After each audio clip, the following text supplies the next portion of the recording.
మీరే అంటారు రేవంత్ రెడ్డికి సోయి లేదు, రేవంత్ రెడ్డికి చిత్తశుద్ధి లేదు అని చెప్పేసి. అవును. బీసీలలో ఉన్నటువంటి నాయకులైనా అట్లీస్ట్ పోవాలి కదా, మరి అట్లా చేయాలంటే. బీసీలో ఉన్నటువంటి నాయకులు పెట్టిన మీటింగ్కే ఈయన పోయిండు. ఓకే, ఇప్పుడు మా బీసీలలో కూడా పరిస్థితి ఎట్లయిపోయిందంటే, తెలంగాణ బీసీలలో కూడా ఈ జియో రాగానే అన్ని అయిపోయినాయి అన్నట్టుగా కొంతమంది పాపం శాల్వాలు కప్పిరు, దండలు కప్పిటోళ్ళు దండలు వేసుకున్నారు, ఇటేసుకున్నారు, అట్టేసుకున్నారు. ఇక దాంట్లో వాళ్ళు ఏం సంతోషపడరు మాకు ఎరకలే. కానీ జనానికి కూడా ఏమైపోయిందంటే అబ్బా వచ్చేసింది అన్నట్టు, నిజంగానే వచ్చేసినట్టు వీళ్ళు నోటిఫికేషన్ కూడా ఇచ్చారు. అది ఆగిపోతుంది అనేది చాలా చెప్తున్నారు. జస్టిస్ ఈశ్వరయ్య సార్ అసలు అయితే మొత్తుకుంటారు. ఈవెన్ చంద్రకుమార్ సార్ కూడా నిలిచేది కాదని చెప్తున్నారు. వాళ్ళిద్దరే ఇప్పుడు ప్రజాక్షేత్రం ఉన్న జుడిషియరీకి వెళ్ళినటువంటి వాళ్ళు క్లియర్ గా వాళ్ళు కూడా చెప్తున్నారు. 9th షెడ్యూల్ రాజ్యాంగ ప్రొటెక్షన్, రాజ్యాంగ రక్షణ లేనటువంటిది ఏదైనా జీవోలతో ఇది కాదు అని చెప్తున్నారు. చెప్పిన తర్వాత కూడా అట్లే చేస్తారు. అంటే ఏం చేయాలి, అల్టిమేట్ గా ప్రజాక్షేత్రంలో పోరాటం చేయాలి. ఇప్పుడు బీజేపీ వాళ్ళ మీద ఒత్తిడి చేయాలి. ఇప్పుడు నువ్వు ఇక్కడ సపోర్ట్ ఎట్లా చేస్తావు, అక్కడ నువ్వు అపోజ్ ఎట్లా చేస్తావు అనేది పెట్టుకోవాలి కదా. గవర్నర్ దగ్గర పెట్టుకొని నువ్వు ఆ సంతకాలు చేయకుండా కూడా అక్కడ పెట్టుకుంటే నువ్వు కొట్లాడితేనే కదా జరిగేది.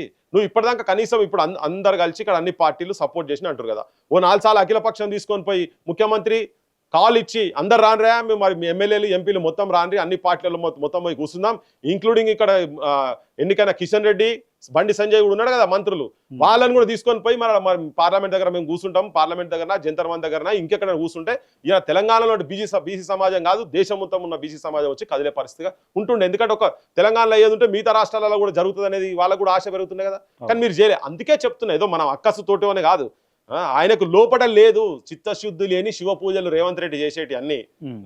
ఇక బయట వంది మాగదులు కొంతమంది వాళ్ళు ఆయన ఎంబడి ఉండేటోళ్ళు, జోకేటోళ్ళు, తా అంటే తందాన అనేటోళ్ళు ఉంటారు కదా, తానే తందాన బ్యాచ్ అంతా.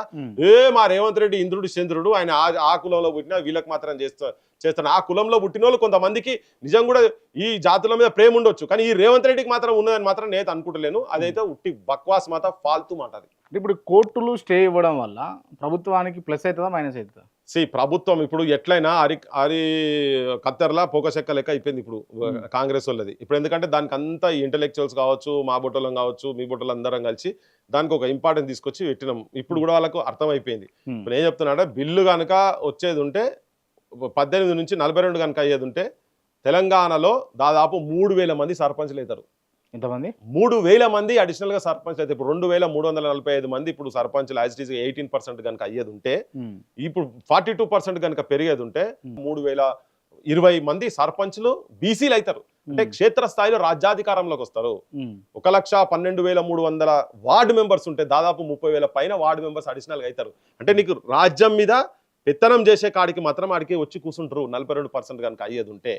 సో ఇలా పరిస్థితి ఏంది, నువ్వు అది చేయకపోతే ఇది సోయి లేదు.